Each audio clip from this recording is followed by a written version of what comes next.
头发我大概留了半年了吧，自然卷，所以长长就会变这样。台湾的观众都觉得很可爱。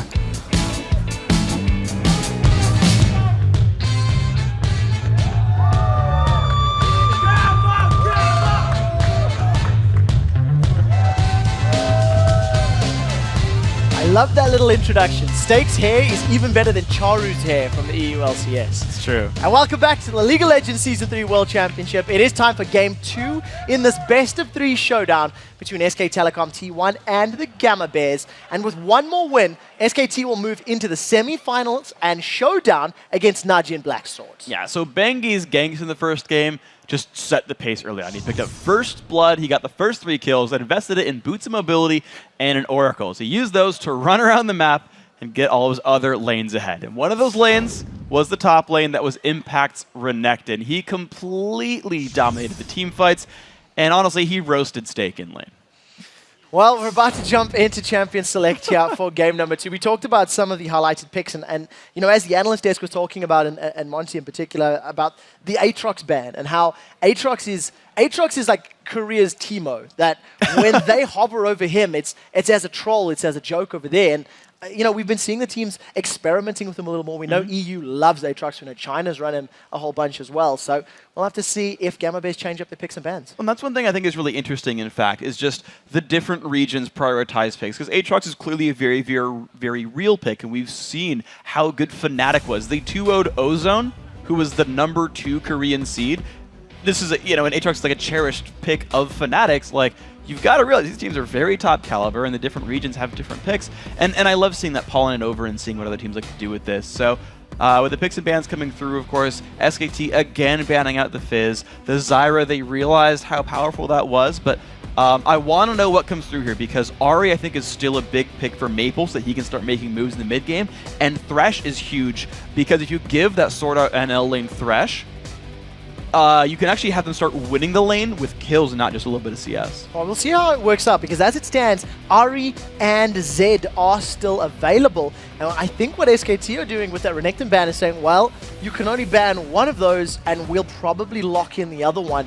So we'll see how this first couple of picks goes, Renekton being that final ban from SKT. Oh, it is going to be the Zed, and actually the Shen comes through here. Now, this is actually interesting, because every game in the group stage, when SKT had first pick, they would insta-lock Ahri. If it was available, it was always Ahri here. So the Shen coming through, plus the Renekton ban actually is really smart, because they said, all right, now you have to really give us one of these champions as well.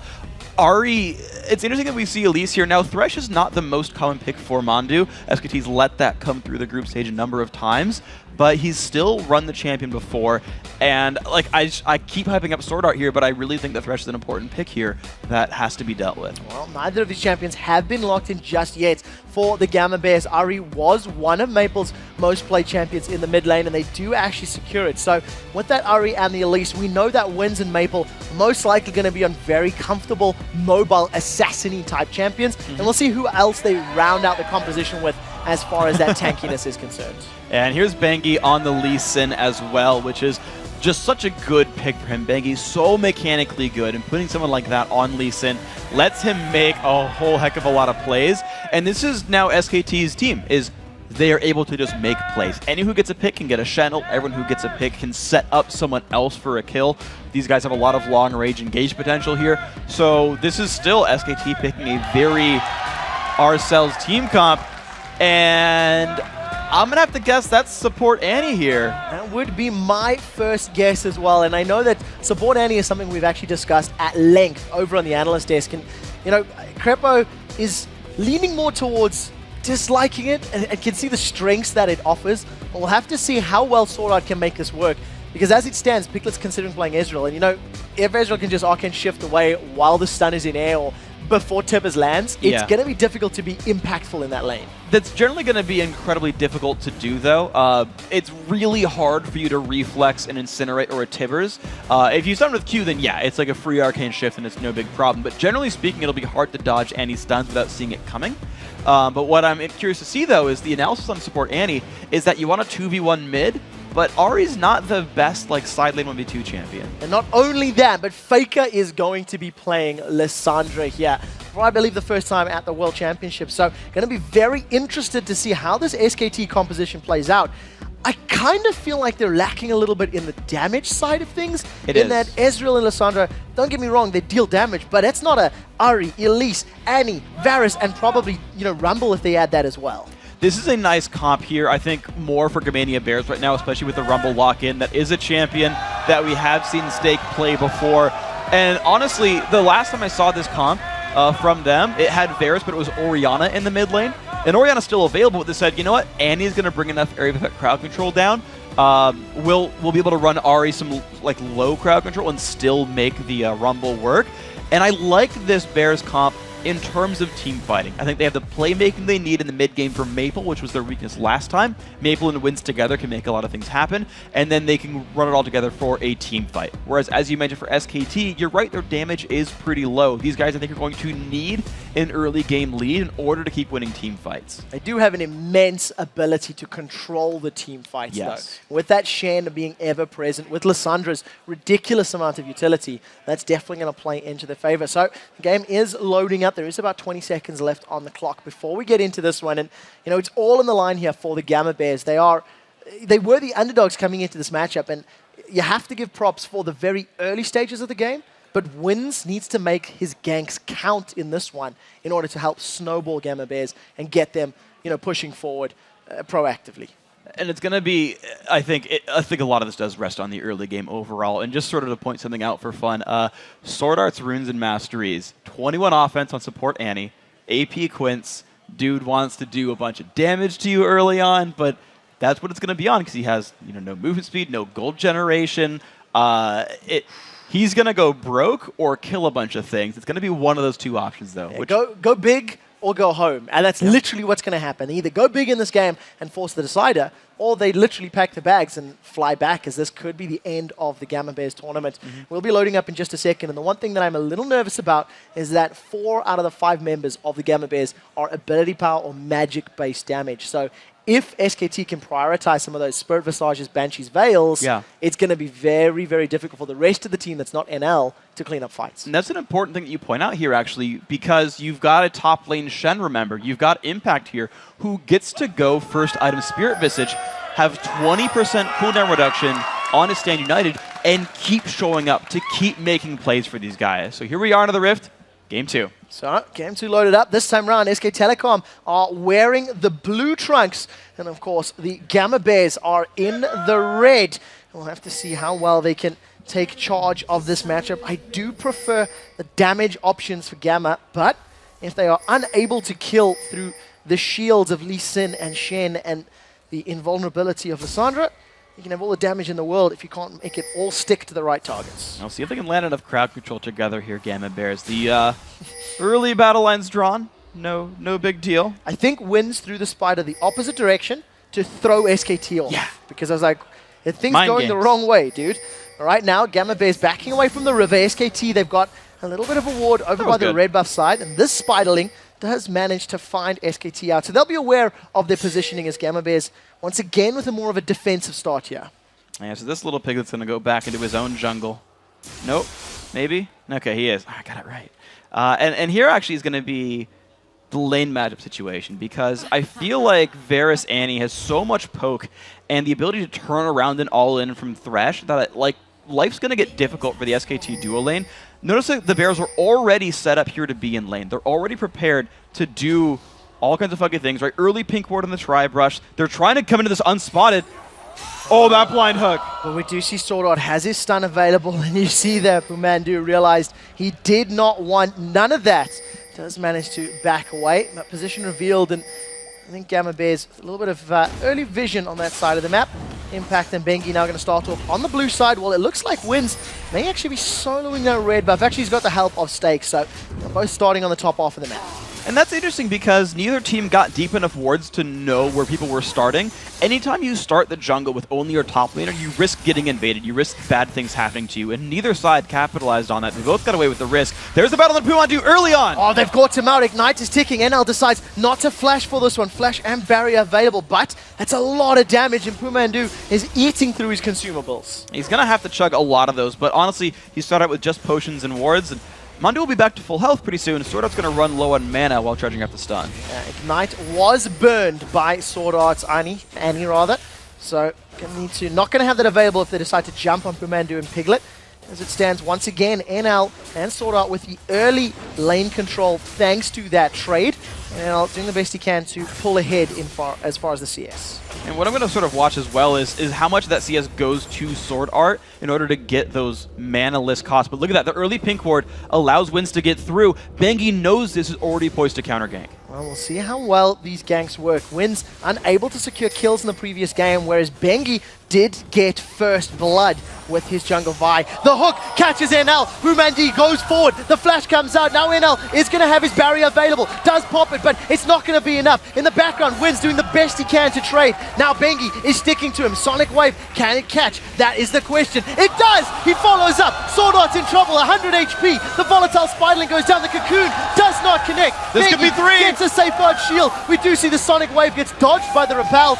Wins lands down. Does get taken out. And that's a 3-for-0 in favor of SKT. Amazing play by these guys. At the end of it, they donated the kill to Piglet just to give him double buffs and that extra gold. Really nice hook there by Mandu. I'm glad for SKT that they picked the Thresh up early on, because you make plays like that and everyone gets really sad when they start dying. Well, 2-0-1 on Piglet's Ezreal. He's going to have a massive spike in power as Impact is also building ahead in the CS. Look how cheeky that is. Arcane Shift and Mystic Shot, and then just takes the Lantern out, and Piglet says, what you going to do? I've got red, I've got blue, and he's going to continue piling down the damage onto NL and Sword Art. My buffs are red, my buffs are blue. When I throw Mystic Shots, I don't have a rhyme. It was a good attempt nonetheless, as now Maple and Faker They'll hit you? are trading damage back and forth here. Maple, 2 CS behind that of Faker's Lissandra.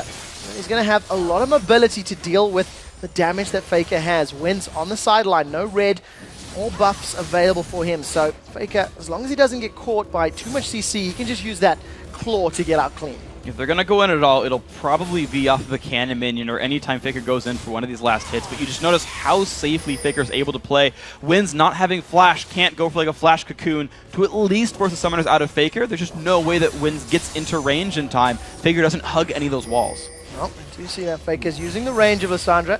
Going to be throwing out those shards and the splash damage associated. We do see that Stake and Impact now continue to farming up, but Stake is half the CS down. Impact Shen already at 37 to Stake's 18.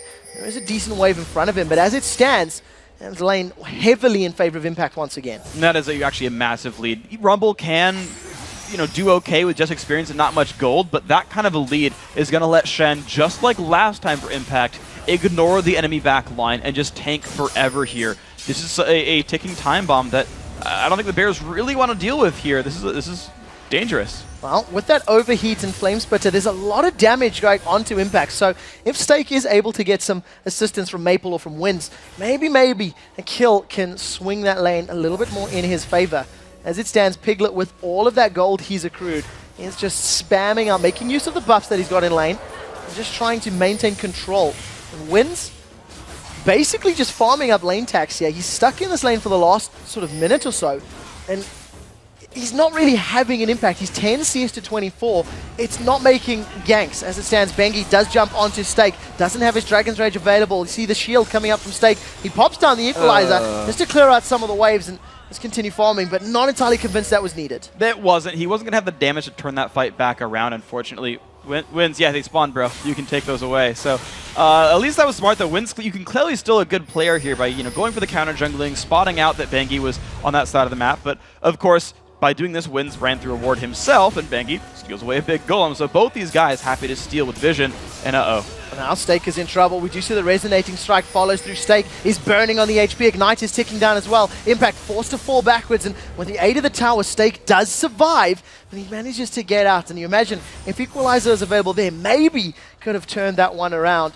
Maybe could have set up some kills. Piglet, now with the buffs worn off, he's he's pushing away basically with the aid of his minions. Yeah, but mind you that SK had already gone back to base one time already, had to go back again just from those ganks right here, and now you're seeing pressure on the bottom side of the map as well. These, unlike last game where the duo lane had a really good early lead and the Bears almost took some kills, the Bears almost took a kill, but they're losing in minion kills pretty rapidly, in addition to all the champion kills. And mind you, Piglet hasn't even had to go back to base just yet, so he's sitting on a mountain of cash right here, 2,100 gold.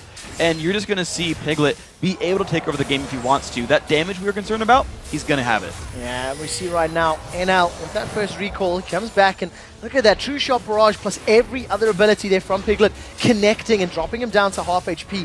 Remember, Sword Art does not have any GP10 on his runes or masteries. He went all in for that ability power, and Sword Art falling further behind. That early game kill potential of the Annie has not been made use of just yet. And look at the build that even Mondi went for here. Early boots of speed to help create catches as well. The SKT lineup are going aggressive with this one. Piglet has finally gone back to base for some items, but you're gonna see them keep trying to make plays. Bengi, even without a ton of kill gold, okay, 1 kill and assist, again boost mobility, again trying to make plays. This time though, just a little bit too late for the blue buff. Well, blue buff was secured there by Maple, so maybe the additional spamming power of that mana and CDR can work in their favor. Mandu hanging out on the side. They're trying to set up a death sentence over the wall. Now, there's no vision in that tri-bush there for the Gama Bears, so they've got to be a little careful as that lane is definitely pushing against the SKT tower, so it's risky for Gama to be that far up.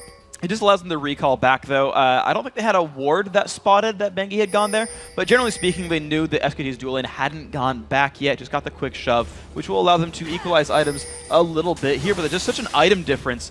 Instead, though, it's the ward control game now turn on for SKT. It's them saying, all right, mid-game's begun, we're ahead, let's start taking objectives. Well, we do see that Bengi and Pumandu are hanging around in the river. They were putting some wards down, and they have started this one off, both of which are level 6. Faker's coming to help out, and Gama Bears are going to have to start wondering where are our lane opponents, but it doesn't look like anyone is going to be able to get there in time to contest. Dragon number 1 of Game 2 gets secured by SKT. This is a good start for these guys. The Koreans looking poised to 2-0 this match if they can keep it going. You've seen this battle now between Stake and Impact. Oh, do you see the trades going back and forth? The Equalizer goes out, clears the wave down, and Stake managing to at least hold on to a 10 CS deficit. He forces Stake backwards. There's not really kill potential from either of those champions just yet. Spirit of Visage, Spectre's Cowl picked up there by Impact, working towards that Spirit Visage. Yeah, and you're going to see Impact not really take damage for the rest of his landing phase. He's got a lot of health sustain, he's got the shield, and of course the cowl as well for the magic resist. So it's going to be a difficult life for Stake, which is okay as Rumble to just sit there and free farm. It just depends on how well he can last it, because here comes Bengi. Oh, Bengi once again comes in. Dragon's Rage goes backwards. Sonic Wave does connect, follows up with the resonating. One more auto attack. Bengi and Impact just picking up an easy kill onto Stake. And good job at Bengi disturbing the piece right there. He's not going to let that guy free farm. They're just going to force the issue. Good taunt flash, though, by Impact to set that up. And here's another one in mid with Shen. Here comes Stand United. Maple is going to do the best he can to get away. Flashes the taunt. Spirit Rush is not available. Will be in a few seconds. Faker follows the Claw of Doom to end Maple's life. Now the Death Sentence connects onto Sword Art. He tries to flash away. True Shot Barrage into Arcane Shifters. Piglet and Pumandu pick up a kill. And do you see the shield going up? But that's out of tower range. Pumandu, 210 HP, is able to scare NL away. Just about a half-second later and actually cast the ultimate. That would have been a kill secured right here. And you can just see the harass that you're going to do. He knows Winds can't kill him off in the minion wave and puts himself in danger just for no good reason. And now Bengi, you're seeing, knowing that the enemy jungler's in the mid lane, says, I can steal away the golems. Realizes they actually weren't cleared since last time he countered jungle. And says, fine, I'll go back to base. Alright, just decides to recall. Gonna go up to those double golems as it stands. You can see him moving on the minimap. And once again, SKT find themselves 5,000 gold ahead. This time at the 12-minute mark. This match's early game has been significantly more in favor of the Korean powerhouse, and there's no more room for error here if you're a Gama Bears, member. You cannot afford to give away more kills or more gold. Mechanically, they're keeping up fairly even in CS. Sure. They just haven't made the plays count. And that's always been sort of the issue is kind of, I feel like the days are gone of teams that could sit there passively, give up a kill or a dragon once in a while and just say, we'll play for late game. The teams that come back are the teams that actually make plays, create openings, and get some kills back in their favor. But unfortunately, it's Bengi the one who's making all the plays here. Bears are looking for mid, I just don't know. Oh, that is a flash cocoon. It doesn't manage to land as Maple saves the charm. Does catch it out onto Bengi, but flash burned from Wins there. And actually nothing really earned. Faker was able to get out. This time around the death sentence doesn't land, and NL is safe for the time being. And that was just a straight up dodge, even though that was probably the right play to try to go for. Not only was Bengi already there, but the cocoon missed. Bengi's still running around. Early sight stone as well for him. So this actually helps Bengi make ganks happen, knowing no counter gank is here, even though they're already ahead in gold. We do see Bengi continues to roam around the jungle here. We do see that Faker is joining him, so probably just going to wait for this blue buff to spawn up. Or they may be deciding to go for a tower dive. This is going to be a 4v3 in the bottom lane. This is going to be very successful for SKT. In fact, the turret likely not be enough. Now we'll see how this works out. There comes the Claw of Doom. They land a massive Glacial Doom, and that's just melted. Double kill for Faker. He does get shut down by the Ignite, and the Tibbers of Sword Art in the background, and NL, with the aid of the tower, forces Pumandu to flash. But that was just instant burst in conjunction with that True Shot Barrage. It's a really, really nice play by these guys. The early starts on having that one. The dive! It's not over yet. Piglet and Bengi go forward. NL's the first victim is now Bengi and Piglet turn onto Maple. They carry on chasing. Maple doesn't have Spirit Rush available. Piglet getting the movement speed from the Phage there. Is going to able to sidestep. Mystic Shot doesn't connect. And it does allow SKT to get out cleanly, but another kill on the board onto NL. Good dive there by SKT overall. I actually like Piglet. He Mystic Shot it, expecting Maple to dodge, but Maple didn't dodge far enough down to make it connect. He actually led his target, though. Oh, we do see the charm goes out. That doesn't connect. Maple now forced a little bit backwards. Here comes Wins from the side. There's no smite available. He picks up a kill. That's onto Bengi. Now it turns onto Pumandu. The cocoon slowed him down, and look at that box slow. Immensely powerful and allows Pumandu to get away. Blue buff has been started, and this will be secured by Maple. So at least another kill on the board, and importantly, blue buff for Maple. Definitely a good job by the Bears. This is, by the way, I think Maple's first blue buff, like, of the game, or sorry, of the tournament, I believe, in fact. But that's really good there by the Bears, turning around fights. NL surviving the tower dive initially and getting one for it. It was Maple coming back and trying to get another one as the dive continued. The team showing up for the blue buff. The Bears have started to make some actual aggressive moves in terms of looking for fights, but they've got to keep doing this to pull themselves back in. SKT are just going to continue to take ward control, continue to take buffs, and they've got to get punished for it for the Bears to have a chance. Yeah, 8,000 gold is the difference between the two teams right now. We see Faker returning to this mid lane, 125 CS to the 110 of Maple's Ari. Bengi secures another buff for himself. He's currently 2-1-4. Death Sentence doesn't connect, as we do see Wynn's able to repel over to the red buff and gets out cleanly. But with an Oracles on the back pocket of Pumandu's Thresh, they're getting real good vision control as you see Piglet and Impact on the top lane. And I like pointing out what Mandu's done with his build right here. Actually, this could be a fight. It's going to be close. Ignite is burning. Piglet is going to Arcane Shift away. Impact gets caught up by the Cocoon on the Equalizer. In the mid lane, the Tomb locks up Maple. He Spirit Rushes to the side. We do see in the background, Bengi comes in with the Sonic Wave to pick up the kill. Now, Stake running away as best as he can. He's burning from the Ignite. Wins in the background is going to fall victim as Sword Art is now being jumped on. He does get a stun down, but it's not enough as Piglet and Pumandu close out on Stake in the top lane, and they stack on the inner turrets. This is really good for SKT. They're making much more aggressive moves than they were in the game one. This is a much more comfortable SK Telecom. We talked about them being a little bit slow when they first start out series, but it seems that they're such a strong team that starting out slow means they just won't win really fast. This time around, though, this could be interesting. Such a corruption lands from NL, doesn't follow up with anything else. Another tower falls. That's the third of the game. Faker will be securing this tower if he decides to. In fact, the minions should be able to close this one out as well. Yeah. Unless anyone gets here in time. Doesn't look like it. And that's going to be 4 towers to 0 in favor of SK Telecom. 10,000 gold in the lead. Stand United hasn't even been needed in those previous fights. It was so far ahead. Here's a replay of the mid lane. So it's going to be Faker making a lot of just early bursts that can't be dodged here. And just the flash W guarantees. Bengi's stealing away, but no big deal. And this is just Mandu setting things up. He went boots of speed, but first Impact's getting caught. So Impact is being chunked down. Stand United was used. In fact, now we see him. He taunts out over the wall. Feint is up. He's got a couple hundred hit points, 380. Still taking everybody on a walk. Just a matter of time before they close him down as Maple is joining from the side. The thing is, how long do they stand? He's still alive! Sonic Wave comes in. Impact runs! Impact is not dead! Impact gets away from 3 members of Gama Bears. And now SK Telecom turn it on. The Claw of Doom comes in. They root Stake in place. That's a self-cast from Faker to slow down the Gama Bears. They manage to pick up a kill. It's Impact that closes out Wins, and they turn the focus onto the rest of the Gama Bears. There's a minion wave behind them. We'll see if they stick around for the tower.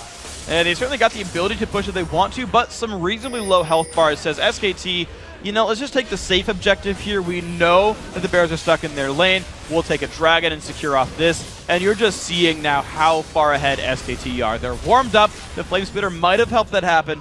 And now they're just ready to go. Such a great pickup there. Second dragon of the game. Now 13,000 gold. And Impact ran away from 4 members of the Gama Bears. He tanked them up. He even managed to re-engage on that fight and secure the killing blow onto Wins Elise. Wins Elise right now 1-4-1. He's behind on CS.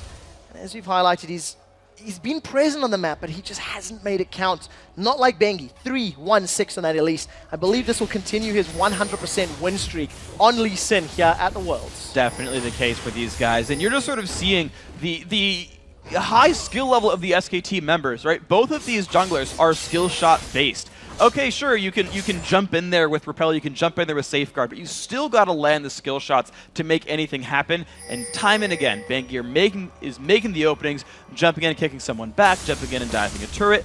Rush's non-combat items still has better record in fights. Oh, here comes Faker. He has just melted Stake. And that was just a massive burst of damage. That was just brutal right there. Actually rushing the Deathfire Grasp to give more burst damage out there. Again, accentuating the, oh, damage might be low, so I'll build damage items and destroy you anyway. And SKT just going to continue the siege. I don't think they even need to play the Baron dance. They've got enough damage out of it. They can play a siege game and close it out. Tower number 5 secured. The rest of SKT group up in this mid lane, and now they turn their attention onto the first inhibitor turret. Even with a charm landing on Pumandu, the Orb of Deception does not. And SKT are in a commanding position right now. They have minions on the top lane, minions in the mid lane, and it's just a matter of time before they set their sights on one of these towers. And they're going to look for the mid lane right now, actually. 5 members in there. Charm lands an impact. Might be a fight. It's not the target you want, though. Tibbers goes down, doesn't catch any of the priority targets. Equalizer goes down, and most of SKT avoid it. Pumandu's going to be the first victim, as we see Shen unable to land, thanks to the Stand United. Bengi forced to flash over the wall, and SKT caught a little overcommitted. A single kill for Gama Bears. But think about what that fight could have been for Gama Bears if they had actually used their cooldowns on someone who wasn't impacted. That is the single member of SK2 who is actually poised to take that kind of damage. Mandu died without Tibbers. He died without a lot of the initial burst from the Gama Bears lineup. If these guys can actually get a real team fight, I mean, maybe this is overselling their chances here, but we've seen crazier comebacks, and the Bears have a team fight composition. If you've got a hope for the Gama Bears, you hope for a well-executed 5v5. Well, let's see Piglet actually securing the blue buff this time around. Let's see, he's picked that up. He's going to return himself to the jungle, continues farming up those large buffs. Faker once again with a massive CS advantage, 220 to Maple's 133. Numbers are fairly close across the rest of the board, but with so many dragons and towers and global gold down, Gama Bears are 14,000 gold behind. That's roughly 50% difference there that SKT is ahead, and we'll have to see how they decide to close this one out. Faker now with that Zhonya's Hourglass completed. He not only has the ability to use that Frozen Tomb on himself, he can follow it up with an Hourglass, and it's even more difficult to kill him because of all that additional invulnerability that he has. And it's much more likely now for Faker to target someone with the ultimate there. He can just chain all his abilities down, basically wait for the cooldowns during the Zhonya's on himself, and basically remove Maple from the fight. Now realize that Maple still hasn't completed his own Deathfire Grasp, whereas Faker has his plus a Zhonya's. Like, let's just highlight how far ahead Faker is right now. A full item, 4,000 gold. Like, there's just such a massive lead here for SKT. They're walking bags of gigantic stats. Yeah, it's so difficult for Gama Bears to pull themselves out of this one. We do see Baron has been started. There is a ring of wards around the red buff area here, so SKT will be well aware of any sort of invade. The piercing arrow goes out. Baron down to 6,000 HP. Gama Bears going to try to engage in this one. They've got no vision, though. That's a flash over the wall. Impact does catch him. Look at that. Massive damage from Impact. The Ring of Frost locks him up for a couple of seconds. Hourglass has not been used yet, as the first victim was Maple. Spear Rush not even used. Now the Hourglass by Faker keeping him alive. NL does throw down the barrier in the background. Sword Art Ignite lands down the final tick of damage, but that is a 3 for 1. Gama Bears get out, but Baron still stands. and it's just more control from SKT. And look at the decisiveness of SKT. We actually talked about that in their Game 2 win over OMG, and they all came over the wall. They all bursted down right away. Maple did not get to do anything. Flash and Spirit Rush still available. Wasn't allowed to do that because Faker just deleted him in that team fight. Well, there's one thing that we've learned from the 2 games that SKT have played here today, is that they are more than happy to pull you towards Baron. It's the old fake and switch and immediately jump on you. There was no hesitation to hop over that wall. Here's actually a replay of the fight. So watch Maple here. You ready? The clock comes over, and the flash W into goodbye. Just completely bursted down. You don't get to flash or ult while rooted, so Faker didn't even have to stun his opponent. Smart of him to wait a little bit on that cooldown. The Zhonya's well-timed. NL, I like the move there. He flashed, I think, a Q actually from Faker, but unfortunately didn't have anything else to do in that fight. Couldn't get anywhere far enough away, only sitting on a Bloodthirster. You compare NL's Varus, Bloodthirster, Berserker's Greaves, in comparison to a Hex Drinker, a Cutlass, and a Trinity Force. That is an immense difference here. Piglet going with a slightly different Ezreal build than we've been seeing, but against so much magic damage, that Hex Drinker is probably one of the best items you can pick up. I do really like that he stopped to pick that one up as well. And he doesn't need Blade of the Ruined King, but it's a strong item, especially when you don't have a lot of other multiplication there, because you can't multiply the proc damage anyway, so screw it. Just get the attack speed from the Trinity Force from the passive and just throw damage at them. It's not bad overall, but it just wouldn't be the most efficient. But it tells me also that SKT are likely to play a fairly short game here in their minds. 24 minutes, they're looking at the Baron dance again, and once again, they've got ward coverage. They could take it down or they could jump over the wall. So Stand United is available here for impact. He's not going to flash taunt this time round. He will piggyback taunt. Bengi is hanging out on the side. Piglet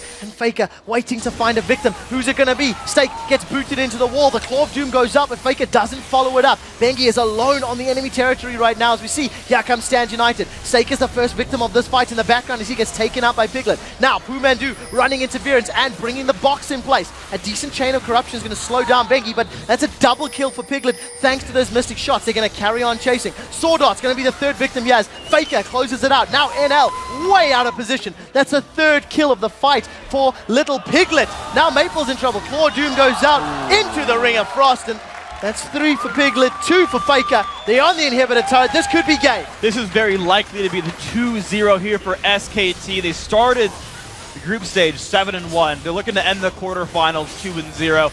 They've got to look forward to a best-of-5 against Najin's Sword later on in the week. SKT really showing they are taking no prisoners here. Their decisiveness is here. Their decision-making is crisp.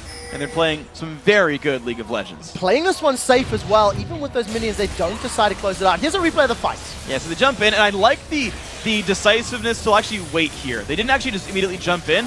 No one went onto the equalizer. Once it's down, then SKT engages. Mondu gets caught out. That's not a big deal because he sets up the rest of the fight, and the front line is able to dive in there, make everything happen in that battle. So I like that they are able to all go in together, but also all wait around a little bit together and not take really silly risks. It's always been a strength of SKT, is they don't really take silly risks. You've also got to remember the zoning potential of that glacial path that is Lyssandra's E, the ability to just roam. And when you see that thing coming at you, you panic. You're like, I don't want Faker or Lysandra to rock up here and lock me down. And Gama Bears were backing away. As it stands, 20,000 gold difference between the teams. Inhibitor down in the top lane, Inhibitor exposed in the mid lane. It's really just up to SKT to decide to pull the trigger. You have to feel like Gama Bears will be going down 0-2 here in their quarterfinal matchup. There's a real good chance that happens here. SKT, I'm trying to think if there's ever a game I've seen them actually lose from having a lead. I think it's pretty uncommon. And here these guys go. They're looking up towards the mid lane. Of course, they've got an exposed inhibitor down there. I don't see why that wouldn't be their point of ingress. And they can sync up the Nexus with the top lane. The Superman is already pushing in. Stand United and the box will be available very, very shortly as those cooldowns do begin to pop up and become clickable. Right now, SKT, they go onto the inhibitor. They're bashing this one down. The rest of the Gama Bears are basically hanging around on the sidelines. We do see NL has been caught. He's been kicked backwards. That's NL dead to rights. Now Stake will be the next one to fall. Who gets the kill credit? It's Faker as Piglet picks up his second. Now Wins is getting dropped down as Sword Art in the background is crushed. A clean ace for SKT. and they're going to close this game out. They're on to the Nexus turrets, and SK Telecom T1 will advance to face Najin Black Sword in the semi-finals. Incredibly well played game by the Korean team, convincing 2-0 victory, warming up over the series, and then taking it home right here. 27 minutes, the Nexus goes down. Piglet didn't even die in that last game. 11-0 on that Ezreal. Gotta hand it to SKT. They definitely deserve this victory. 11-0-10 on Piglet's Ezreal. This is going to be an all-Korean semi-final. Najin Black Sword taking on SK Telecom T1, and that's a matchup that is going to be awesome to watch. But what a controlled performance here from SKT. They started a little slow, they respected their opponents, and once they got that lead, they never let it go. And I actually have to compliment their champion select here as well, because they ran a bit of a different team. But so I actually want to point out something kind of specific, though, because I think it explains how they're able to win the late game so well. Once they were on blue team, they picked a lineup where every single one of them could jump over the wall and participate in the "you're trying to stop us at Baron, oh no, you're not going to" team fight. And the only guy who couldn't easily, which was Mandu's Thresh, was the one waiting outside the pit, waiting to hook someone in. This was actually orchestrated. The end game plan was actually orchestrated from champion select. SK2 knew they could fall back on this one to close the game out, and then their decisiveness in those team fights, jumping over and picking things off, was really well done. Yeah, they just switch it on at a moment's notice. There's no hesitation at all here from SKT when they want to just pull that trigger and take somebody out. And I do not think I have seen a Lissandra burst people down that immensely before. I know I've seen a fair number of Lissandra games. That Deathfire Grasp into the Frozen Tomb, it obliterated Stakes Rumble. Yeah, and that's what's going to happen when you're Faker, when you're that far ahead in your lane. To be honest, I think there's some good players on the Gama Bears side, but this was definitely an individual skill mismatch, especially in the mid and top lanes. Like we talked about NL and Sword Art being good, and they did very, very, very well against one of the best teams in the world. You've got to compliment these guys for that performance, but Faker just got ahead. One time, okay, he's fighting Cassidy, and Cassidy loses lane. Other time, just obliteration here against Ari, who we see almost all the time. Impact, same. And it was the same actually in the early stages of the matchup. You know, Faker taking on Maple, they were even for the longest time. And once Faker got ahead, he then just accelerated further. There was no slowdown. You know, once he started getting up to tempo, getting up to pace, I believe he was about 100 CS ahead at around about the 20-minute mark, 21-minute mark, which is a massive number. And that's what SKT does, both in terms of the mechanics of minion killing, but also in team fighting. Once they say they're confident, once they get ward control, they're going to go after you. They're going to pick up kills and snowball the game. Well, guys, now we know our first semi-final matchup of the Season 3 World Championship. It is a Korean showdown between SK Telecom T1 and Najin Black Swords. And remember, if you want to watch those two teams fight it out for a trip to the finals live at the Galen Center, head over to lolesports.com/tickets for details. All right, let's send it over to Sharks, who is hanging out on stage with SKT's jungler, Bengi. Thank you very much, Freak. First off, congratulations, of course, Bengi. Awesome performance here. You guys didn't have that much time to prepare for this. How were you able to prepare for the Gama Bears? 뱅기 선수 일단 승리하신 거 축하드리고요. 가마 베어스 상대로 준비할 시간이 길지 않았을 텐데 어떻게 준비를 하셨나요? 일단 연습 도와준 로얄 팀에 고맙다고 전하고 싶고 열심히 준비했어요. 스크림 하면서. First of all, I'd like to thank the Royal who helped us prepare. We scrimmed against him, and I'd like to thank him. And we prepared hard. And that showed you went with Vi and then Lee Sin in the second game. How was your matchup against Wins in the jungle? 첫 경기에는 바이로 하셨고 두 번째 경기는 리신을 플레이하셨는데 상대편 정글러인 윈스랑 어떠셨나요? 일단 좀 저를 좀 많이 파악하신 것 같더라고요. 처음에 딜교환을 실패해가지고 좀 불리하게 가서 마음이 조급했는데 운 좋게 탑에서 킬을 딸 수 있어서 게임이 쉽게 풀렸던 것 같아요. I think Wins had a good scouting report on me. He knew me really well. So the first encounter versus him, I kind of messed up. So I felt in a hurry, but I did pretty well in the top lane. So that helped me. So this means that you guys are going to the semifinal, and there you're meeting a team you know quite well, Najin Black Sword. What's your impression of their current form? 오늘 승리하셔서 이제 4강에 진출하시게 되셨는데 4강에서 이제 본인도 매우 잘 아는 나진이랑 붙게 되셨습니다. 그 나진이 지금 현재 그 폼이 어느 정도인가요?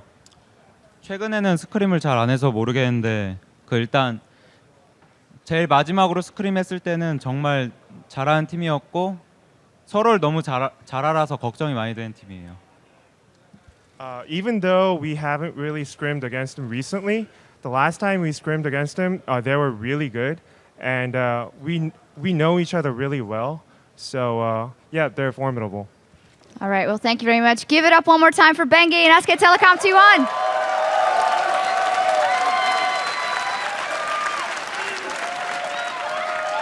Thank you very much. Looking forward to that semifinal. As for us, we're going to take a quick break, but when we return, Riv and the guys at the analyst desk are going to break down SKT dominant victory. Plus, the Evil Geniuses jungler Snoopy will join us to share his thoughts on Worlds so far. And then, it's time for our second quarterfinal match of the night as China's two tournament teams take to the Rift. It's Royal Club versus OMG.